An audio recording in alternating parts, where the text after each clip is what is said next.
An interesting article caught my attention, as well as corporate media giving their own hypothesis and perspective about the left and what we need to do going forward and how we can proceed and how we can progress and how we can achieve great things. But the unfortunate truth is that we have a curse.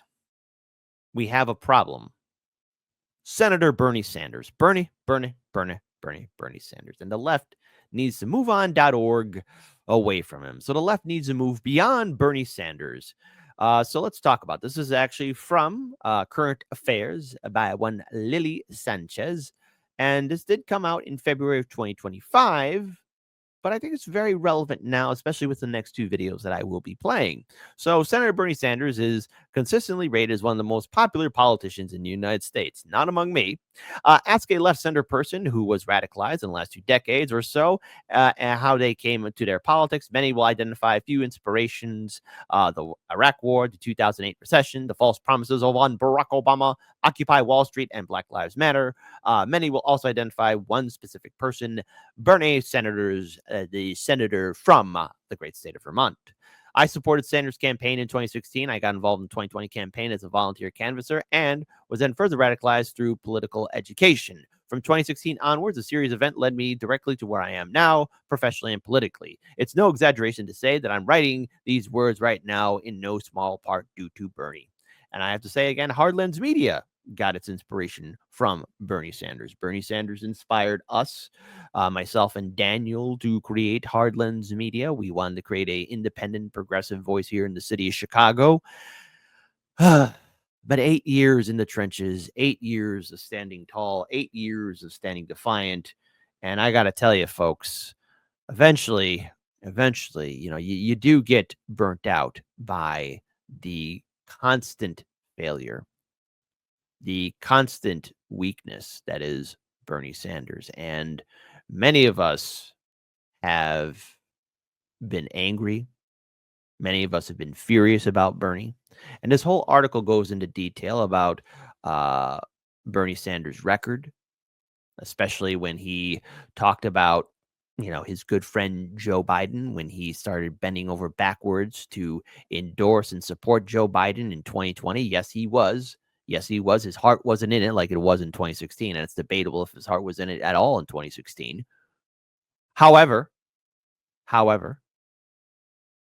in the early stages before the 2024 election cycle, when Biden made it clear that he was going to run again, who came out the front door running? Well, that was none other than Bernie Sanders to support him. And of course, I think many of us were just disappointed. We wanted something more from Bernie. We wanted him to fight. We wanted him to be more aggressive. We wanted him to, stand in solidarity with us. But he didn't. He wasn't aggressive. And we have to start thinking about moving on away from Bernie. So I want to pull up this part of the article right here. And I'm glad I was able to get to this point here, especially with Bernie Sanders' tour. As important as Sanders' tour is, and he is doing a tour right now, and as good as it is to see people drawn to a leader who explicitly rejects the GOP's divisive rhetoric, I fear these rallies are just more of what we already know, which is that Bernie can gather a crowd. If we're concerned about a larger, longer-lasting leftist movement, we're missing something here. What we have to understand is that Bernie's consistency is both part of his appeal. It draws people to him, and his Achilles heel. He's been fighting for the same issues for decades, and that's good. But he seems unwilling to break with his past strategy of playing just nicely enough with the Democratic establishment to not get totally ostracized from the ranks. His "my good friend Joe Biden" approach has not resulted in affirmative policy wins for the left. As leftists like podcaster Sabrina Savetti and those from the Worker Strike Back and independent worker movement started by former Seattle council member and Marxist Shama Sawant and the Hampton Institute, a leftist working class think tank, have pointed out Sanders' rallies could be seen as simply redirecting organic working class rage back into the Democrat Party, a party that enabled the right to gain power in the first place. This is why we need a different approach entirely, and I don't think it's going to come from Bernie Sanders. I want to pull up another part because I know Nick from RBN, from Revolutionary Blackout Network, is also brought up. Because if we're looking at people like Bernie Sanders And all the times that we have asked him to fight back, he was nowhere to be seen, especially for Force to Vote, March for Medicare for All. And sadly, this hurts me as well. When we asked him for the 3-day General Strike Summit meeting that was hosted by RBN way back in 2021. So if we're looking to build a better future, we have to start moving beyond Bernie Sanders. So I want to pull up this article or this video here. Shout out to Case Study TV, where the Democrats are just struggling to find an identity for for themselves, which they don't have. Jeffries and Schumer are acting paralyzed because they have two different constituencies. They have ones who are worried about a left-wing Tea Party, and they should be worried about that, because I do think this anger inside the base is real. A left-wing Tea Party. Geez. Too bad it was destroyed. Too bad all those progressives and independents were kicked out or canceled or censored or suppressed. Yeah. Then you have others who are like, hey, I won and Trump carried my state. Yep. So I've got to do this. So I think that's why Jeffries and Schumer come across as paralyzed, because they're trying to placate a coalition party that doesn't know which direction to go to. This really, they should be having a loud argument the way Bill Clinton and Jesse Jackson did in 1989 and 1990, after a thrashing in 1988, where Republicans won. And the problem is the Democrats right now are afraid of having a public debate because they don't want to help out Trump. But I do think it's stifling their ability to figure out what to do next. Can I just say, I think many elected Democrats are doing this so poorly that they're missing that there's actually not a ton of tension between people who live in those swing states and the base of the Democratic Party. No. See, here's the thing. The Democrats are arrogant enough to think that so long as they keep on promoting Trump derangement syndrome, so long as they keep on promoting the aspect of, oh, Trump is bad, everyone's going to fall in line and listen to us. Oh, no. That's been played out. Look, I am very concerned about the policies of Donald Trump. I am very concerned of what he will be implementing. I am concerned about some of the policies that he'll be pushing forward. I'm concerned about the future of free speech, the economy, and yes, I am ever hopeful that he could get a peace deal between Russia and Ukraine, because I don't want World War III to happen. But nonetheless, what worries me, what weighs with me all the time, is that the Democrats still think that they have influence over people that have more or less given them the middle finger.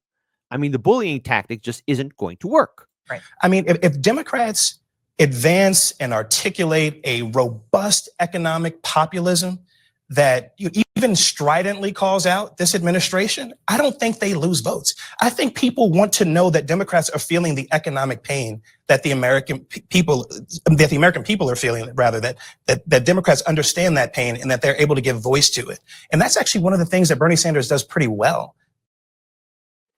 That's exactly. And yes, Fred Edward, I know. Yeah, hard-hitting news. The Democrats are dysfunctional, and they are.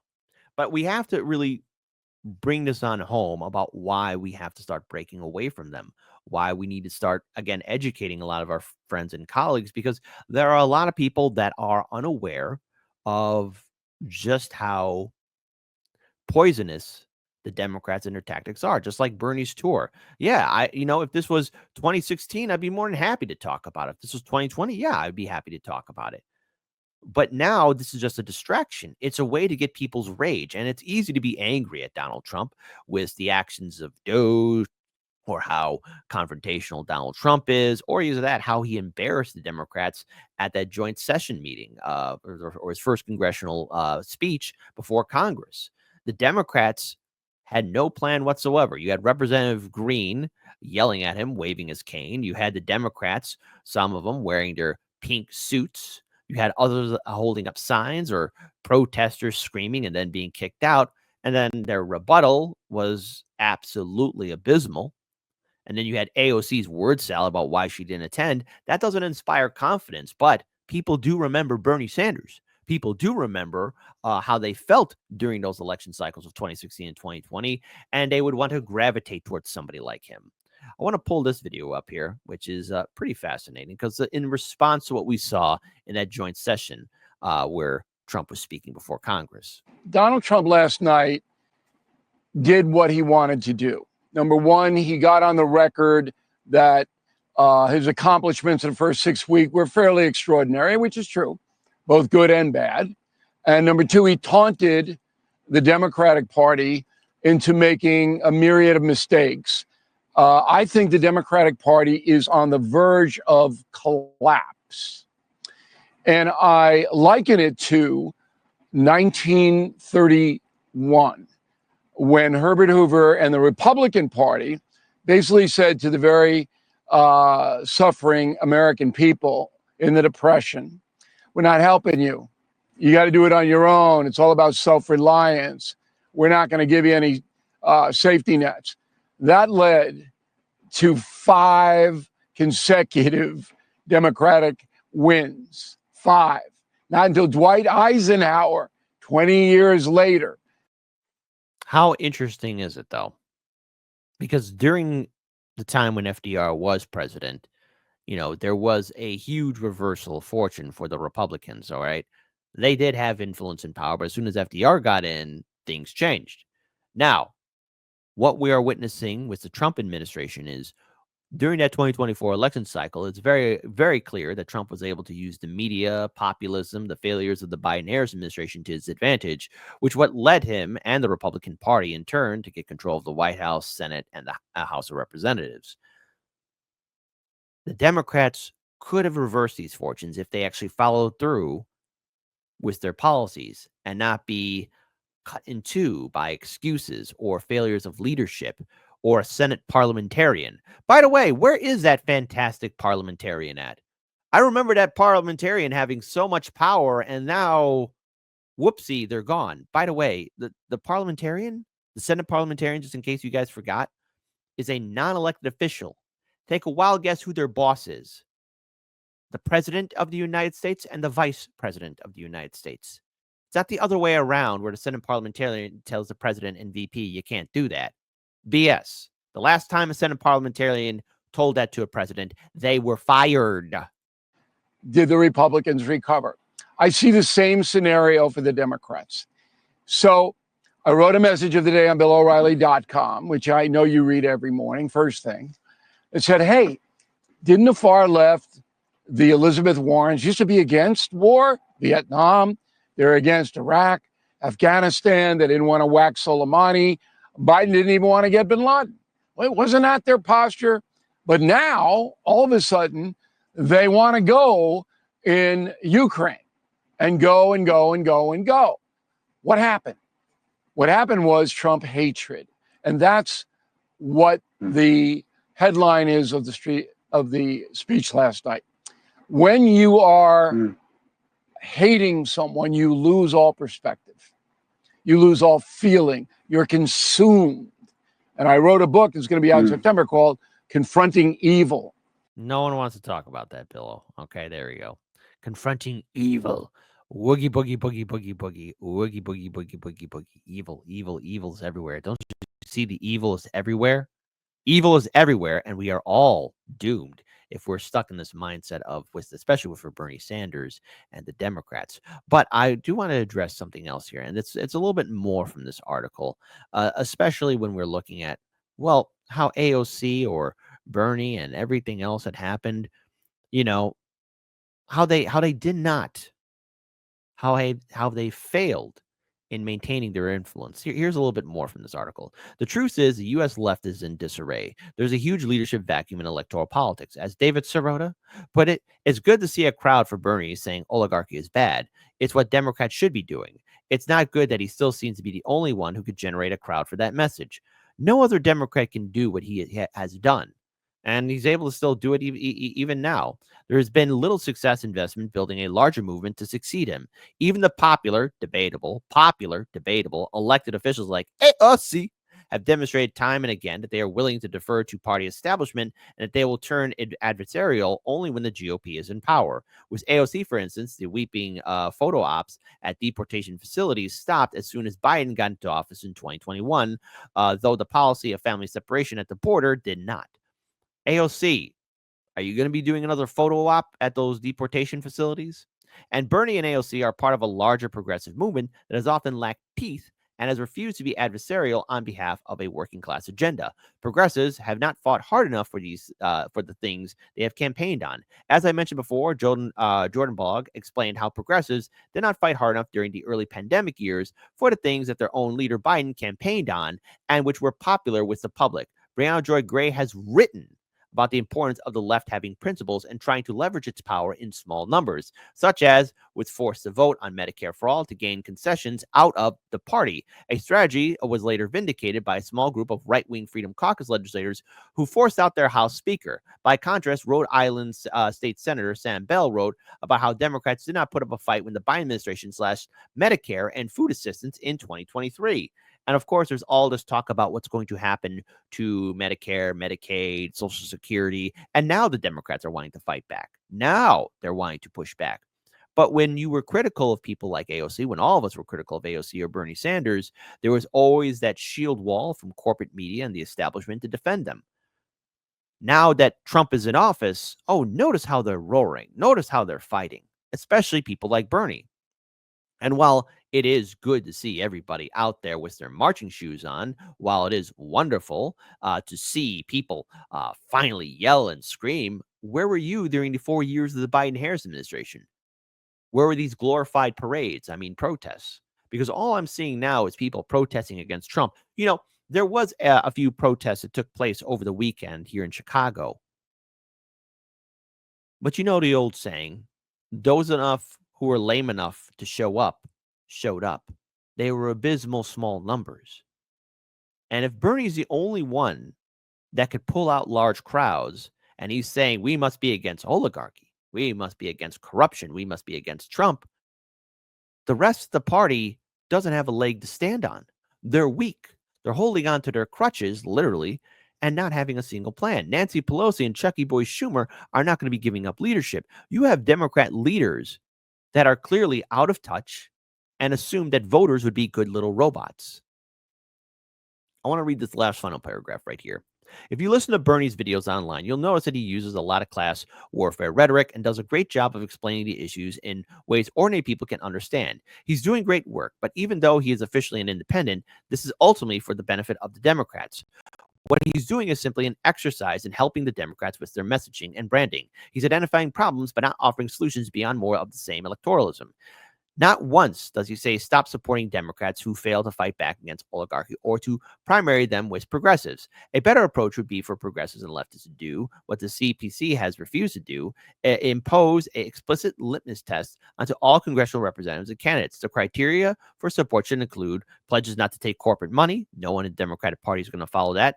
Demonstrates a fighting approach to politics. No one in the Democratic Party is going to do that. And on policy and minimum platform, Medicare for all. We asked them for force to vote. The Democrats aren't going to do it. A Green New Deal. No, they're not going to do it. A $25 minimum wage. You have U.S. senators who gave it a thumbs down in 2021. Universal free college. Yeah, they don't want to do that. Passing the PRO Act. They don't want to do it. Ending shipments to Israel. Not going to do it. If these criteria are not met, the candidate should not be supported either for election or re-election. The goal should be to run and support primary challengers from the left within the Democrat Party. No, it's not going to happen. Or independents and third-party challengers, especially in a jungle open primary. Draw out the contrast between actual left-wing agenda and milquetoast Democrat agenda and use every campaign as an opportunity to talk about the issues. The Democrats can't do that. As much as we may want it to, they can't do it. They can't do it. They don't have the strength. And when you have also larger podcasts and people on social media with the influence to dictate terms, the Democrat Party is not going to change its way. I want to put up this as a part right here. As much as I appreciate Bernie's impact on my political evolution and the politics of so many, we shouldn't have any particular loyalty to a politician beyond their willingness to fight for a leftist agenda and to do so effectively. Politicians aren't our friends. They work for us. It's time to get to work building a movement beyond Bernie. And that's something from Nick from RBN has said all the time. If we are going to be pushing forward, we have to leave Bernie Sanders behind. Bernie Sanders is that problem. He's that ball and chain. And as much as I might respect his work, as much as I might respect the things that he has done in the past, that's the thing. It's in the past. It's over. It's done. And Bernie went to bat for his good friend Joe. Bernie decided to fight for his good friend Joe. Bernie is the one who chose not to stand up for us. Yeah, I remember the feeling of the crowds. I remember, him holding these massive rallies. But that's the thing. Back in the old days, those are the old days. Today is now. In order to build a future, a better future, we have to move on away from Bernie. If you fool me once, it's because I didn't think a guard was needed. If you fool me twice, it's because I didn't learn the lesson, so it bears repeating. If you try the same play 3 times running, it's because you know what's coming, and you didn't come to lead, you came to purposefully be misleading. Democracy is dry. It's been a century bleeding. The husk is gaping open to the sky, out in the field where all the sheep just keep on circling and worrying and bleeding. They're waiting for the shepherd that they've tried to hide their faith in, but he's so appealing. They'd gladly give their fleece. It's such a freeing feeling that even when he leads them to the ledge and starts to urge them on, they're positively beaming. They were told that they were on their way to save democracy, so even as they plummet, they just gloat. They don't consider screaming. And halfway up the cliff, the shepherd's cozy little mittens wrap around the staff of shattered human hopes on which he's leaning. He shows the gentle grin that used to stir your inner spark, and he says, "Not me, us," as he gestures to the oligarchs. He knows that if he runs, they're going to stop him like a stolen car. And he'll easily surrender because it bought a lot of time for laying mines in all the grassroots. Suddenly, the tiniest of movements gets you blown apart. Suddenly, you're in a play that's set on an election day, and voting for the fire, unaware you're playing Joan of Arc. Suddenly, the shepherd pulls the rug and slips a hood across your clueless mug, and everything goes zero dark. I'm gonna warn you once more before it's 2024 and you fuck around and find out who your heroes are. To take a step back from the herd, and you'll learn that you can spot who all the shearers are. If you really want to know the product that they're selling, I can take you where the mirrors are. If you think your voice is finally ready, I can tell you where the lyrics are. I hid them in a box I had to bury neath the cobble when they carpet bombed the promenade and raided all the street bazaars. Now all we've got's the marketplace, and you're too broke to even bother asking what the options for your treatment are. Suddenly, the raw debris of homeless human dignity will find it has 100 teeth for every badge and sweeper's arm. Suddenly, they speak in solidarity and each is armed. Suddenly, the sheep can see the shepherd for his truest form and all pitch in at once to help him buy the farm. And now it's zero dark, and all is calm and peaceful save the distant wail of sirens that approach beside the flames of dawn. Suddenly, the carrot's just a string that's on a stick, and all your movements make you sick because the prize is gone. Now, we could go and flee into the forest low and meek, or we can exercise our right to feast and go and graze on Biden's lawn. Because he's been sowing seeds that seep a toxin out to sap a bit from each of us and keep on leaching decades after Biden's gone. So regardless who they summon out of hell to come and do the job, it will not feel like Biden's gone. But in that time of hopelessness, you cannot trust the shepherd when he once again comes asking you to humor him his siren song. And it's cute that you can innocently, honestly assume that's just a symptom of a system that was wired wrong, and not the standard feature, basic function, primary objective of a mass hypnosis firebomb. You don't need to know the words to cry along. Someday it'll hit you like an officer who pistol whipped their ride along. Broke his jaw and kept his job and kept it moving right along. That voting isn't red or blue or black or white or right or wrong. Voting's like a firing squad where you can choose the firearm. It's slow extinction by and large. It's Super Tuesday supercharged. It's all your futures, roots and all, just tossed out on a garbage barge. It's everybody dropping out to push the biggest oligarch. It's everybody voting fire, registered as Joan of Arc.